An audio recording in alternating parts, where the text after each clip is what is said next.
sky and was preparing to dip down below the horizon. The seven sisters twinkled above her. The moon showed the barest sliver of light, like the thinnest peel of an apple skin. And below, oblivious to the celestial wanderings, a girl stirred in her sleep. If the girl had been awake to look out her window, she would have seen a curious sight. A star falling in slow motion. A pinprick of light that seemed to stretch and grow, swaying back and forth in the summer breeze. It stretched and stretched toward the girl as if trying to reach her. And then suddenly, it pulled away from the stars and hung suspended in the air. Then slowly floated down to where the little girl slept. What? Did somebody say something? I thought I heard a whisper. Who is it? Follow you where?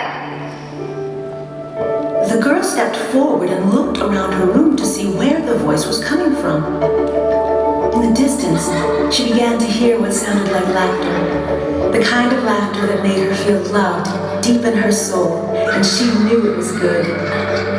She traced the sound to the window, and in her curiosity climbed onto the windowsill, seeing the light dance outside her window, beckoning her to come. She looked along the great path that stretched out before her, and even in her fear, she longed to know where the light would lead her. Is it safe?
As the light shimmered and unwrapped itself from around her, the girl found herself surrounded by the most magnificent mountains.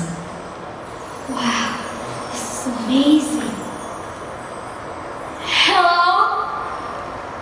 Is anybody there? Anybody? Besides the wind and the trees, there was no sound. And apart from her, there seemed to be no one else atop these mountains. The warmth of the light had left her, and she was cold and alone, or so she thought.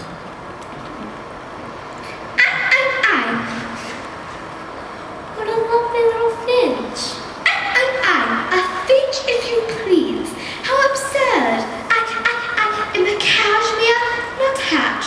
A finch indeed. How insulting. Huh. You talk. Oh, I beg your pardon, Sir Cashmere. I didn't mean to offend you. I was just so glad to see I wasn't alone. Quite all right, quite all right. I shall forgive your ignorance. But what I say, what are you doing here in the middle of the night? Shouldn't you be in bed? Well, I was asleep. As you should be at this hour.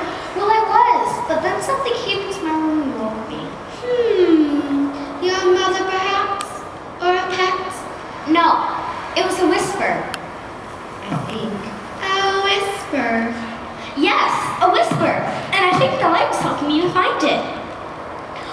it you?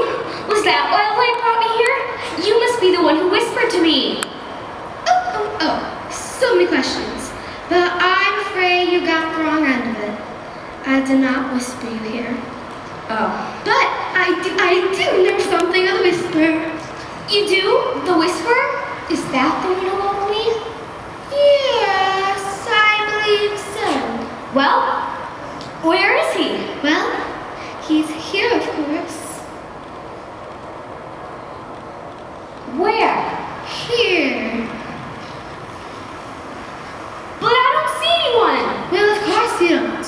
Just listen, you'll hear the whisper. I hear him. Indeed. What's he saying? Can't tell. But it is different for everyone. You must simply follow the light. You mustn't give up. Oh no. You will find what he's saying. How do you know?